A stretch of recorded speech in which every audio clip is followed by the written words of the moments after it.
Hi, it's Miss Kim from Midpoint Library. Thanks for joining me. And welcome to First Chapter Friday, where I get to read the first chapter of a book and you get to decide if you would like to keep reading. This week on First Chapter Friday, we will be sharing the book titled Klawde, Evil Alien Warlord Cat by Johnny Marciano. Klawde is not your average cat.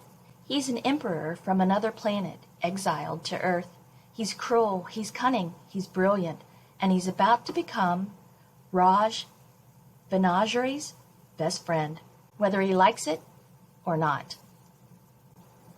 Klawde, Evil Alien Warlord Cat by Johnny Marciano.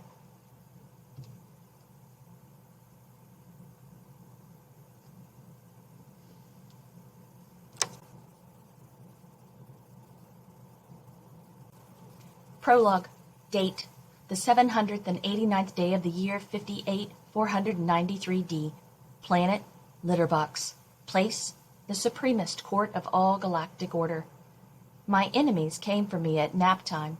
Before I could even unsheath my claws, they pounced atop me.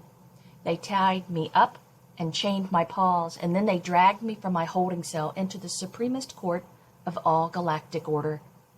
It was a most unpleasant way to wake up. Though I could not fight them, I yowled so ferociously that the courtroom crowd, traitors, all of them, hissed and scattered.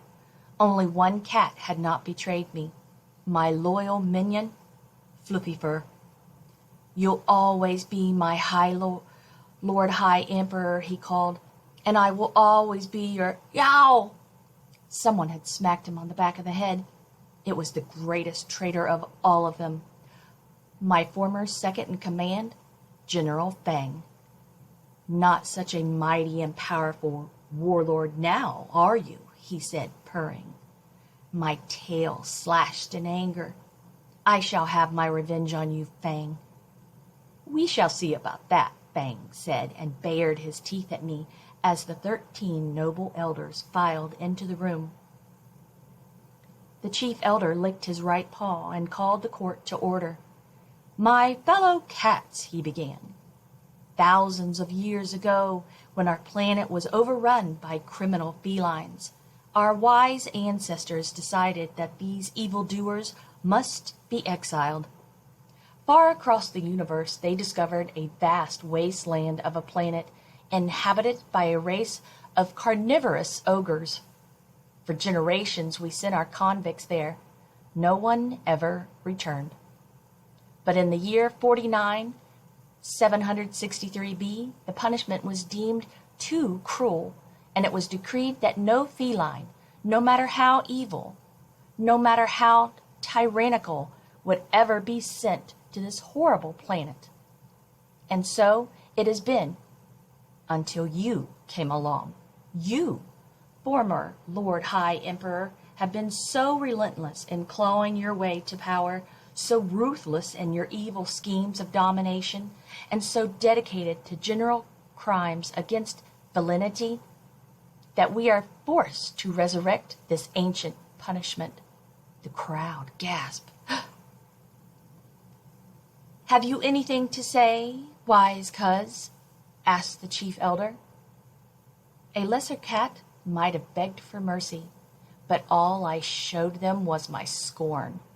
"Every one of you feckless felines will rue the day you overthrew me, the greatest warlord the universe has ever known, for the likes of a pathetic schemer like General Fang.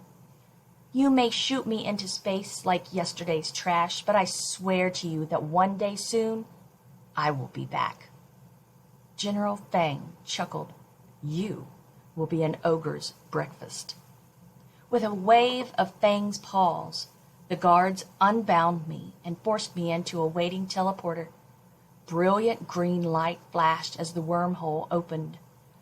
In an instant, I was transported 2,900.4 million light years across space to the most horrible, distant, and desolate planet in the universe, Earth. Chapter 1. Saturday. It was a rainy Saturday night, and I was lying on the floor of my new living room, staring at the ceiling and wishing I were anywhere but here. Dad was watching baseball. Mom was working on her laptop, and I was experiencing a life-threatening level of boredom. I still couldn't believe what had happened. Up until last week, I'd been living a really great life in Brooklyn, New York. But then my parents decided to move 2,900.4 miles across the country to here, Elba, Oregon. If you ask me, and no one did, this was a terrible idea. In New York, I could visit 3 friends without ever leaving my apartment building. And when I did leave, I could walk to the library, a comic book store, a candy shop, and 2 pizzerias, all without ever having to cross the street. If I left my house in Elba, I could walk to 12 trees, an ant mound, a hornet's nest, and a bunch of rose bushes. Nature was everywhere. It was spooky. According to my mom, we'd moved to Oregon because she'd gotten a better job, and I got to have a big bedroom and a backyard. But that stuff didn't matter to me. Where were the comic book stores and the pizza places? There wasn't a single shop on my street, not even a laundromat with a good vending machines. Here in Oregon, I had nothing to do and 0 friends, which was maybe why I hadn't unpacked yet. But then again, neither had my parents. What their excuse was, I had no idea. I just picked up the latest America Man comic to read for the millionth time when it happened. A bright green flash lighting up the sky outside the window. It only lasted a second, and then everything went dark and rainy again. "Did you see that?" I asked. "Yes," my dad hollered. "Torres stole third base. Third base!" No, that crazy green light." My mom looked up from her laptop. "What, dear?" "The green light outside," I said. "Oh, Raj, that was just lightning," my mom said. Okay, so another weird thing about Oregon, green lightning. I went back to reading my comic.